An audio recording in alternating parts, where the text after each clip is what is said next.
ইসলামের সুন্নাহভিত্তিক বিবাহের নিয়ম কানুন সম্পর্কে বললে উপকৃত হব। যে সুন্নাহভিত্তিক বিয়ে সহজ বিয়ে। প্রথমত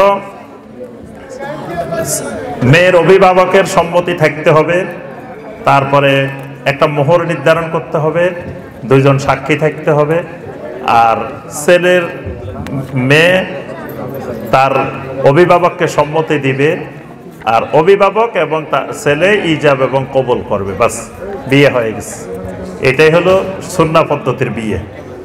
অবিবাহিত ছেলে এবং মেয়েদের জন্য নসিহা করলে উপকৃত হব যে অবিবাহিত ছেলে মেয়ে যারা, এদের জন্য প্রথম নসিহা, এদের মা বাপেরা তাড়াতাড়ি বিয়ে করাই দিবেন। এটা হলো প্রথম কথা।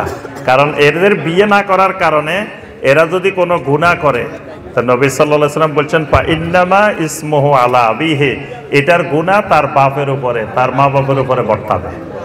তো তাহলে মা বাবাকে গুনাহ থেকে বাঁচতে হলে তাড়াতাড়ি ছেলে মেয়েকে কি করতে হবে? বিয়ের ব্যবস্থা করতে হবে।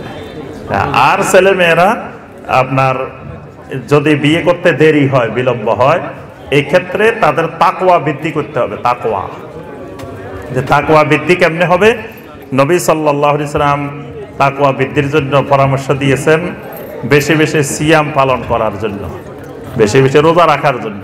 এটার দ্বারা তার অন্তরে তাকওয়া বাড়বে। তাকওয়া না বাড়লে তাকে ওই সময় আল্লাহর নাফরমানি থেকে কোনো শক্তি তাকে ফিরে রাখতে পারবে না। ধরেন এখন যেই সময় আসছে মোবাইলের যুগ, মোবাইলের মধ্যে দুনিয়ার ইবলিশ শয়তান সব আছে। মোবাইল তো সবাই সামনে দেখা লাগে না, সে একা একা তার রুমে বসে দেখতে পারে, কোনো জায়গায় একা একা দেখতে পারে। তাহলে এই যে গোপনে আর গুনাহ করা, পাপ করা, এটাতে বাধা দেওয়ার ক্ষেত্রে একটাই শক্তি, সেটার নাম তাকওয়া।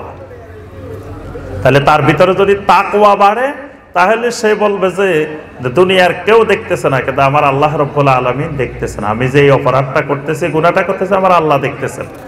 এই অনুভূতিটা যত শক্ত হবে, যুবকদের ঈমান, যুবকদের আমল, যুবকদের পবিত্রতা তত বেশি মজবুত হবে।